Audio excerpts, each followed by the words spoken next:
Long ago, nestled among the towering peaks and ancient pines, there lay a mountain village untouched by the rush and noise of the distant world. It was a place where clouds brushed rooftops and legends lingered in the air like mist. In this quiet haven lived a boy named Kavi, whose heart burned with questions and whose feet were always drawn to the edges of the known. Unlike the other children who played in the safety of open fields, Kavi wandered into the depths of the forest, to places where shadows danced and the wind whispered secrets only he seemed to hear. The villagers, practical and cautious, watched him with a mixture of fondness and worry. To them, Kavi was a dreamer, his head full of stories and eyes full of wonder. He was small, slight, and always trailing behind the others. Many thought him too young to matter, too fragile for the hardships of mountain life. Yet, unknown to all, Kavi's journey was only just beginning. One evening, as the sun sank behind the ridges and the world turned to gold, Kavi felt a pull, an urge to follow a narrow, winding trail that vanished into the forest's heart. The trees stood tall and silent, and the air grew thick with anticipation. Every step deepened the quiet, until even the birds held their breath. Suddenly, in the hush, two golden eyes emerged from the darkness, unblinking, ancient, and full of mystery. He froze, his pulse racing. Out of the shadows flowed a massive black cat, larger than any leopard Kavi had ever imagined. Its fur shimmered like midnight water, and every muscle moved with silent power. The creature's presence was overwhelming, both terrifying and beautiful. The villagers had told stories about a beast like this, a shadow that walked between worlds. Some claimed it could call the wind. Others swore it brought storms.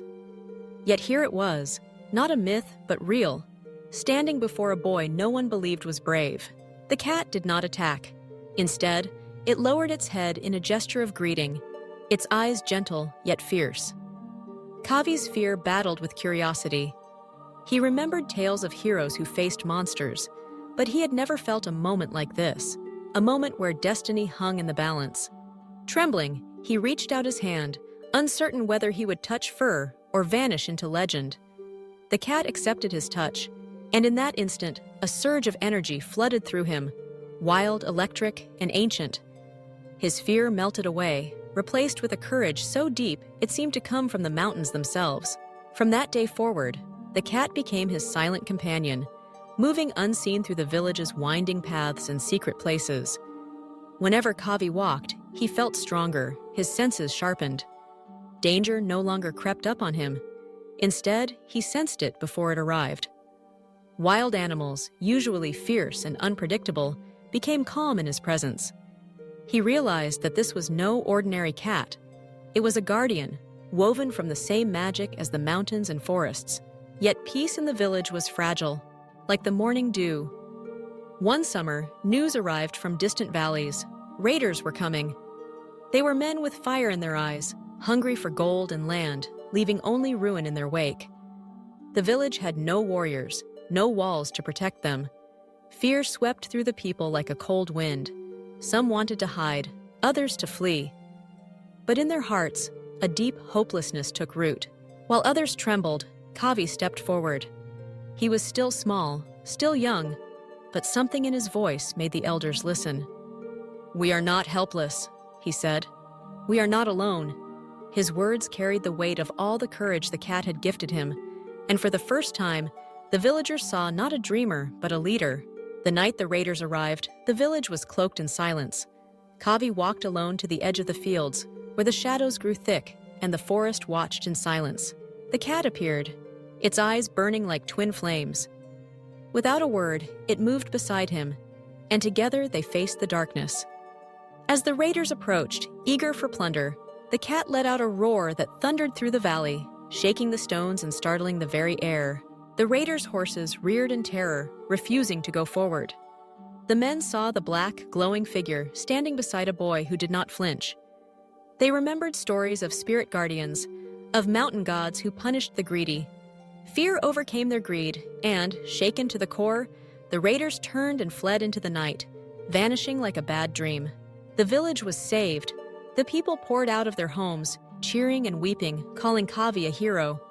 But Kavi knew the truth. He was not a warrior, not a savior by his own hand. He was a boy who had trusted in something greater than himself, in the bond of courage and friendship.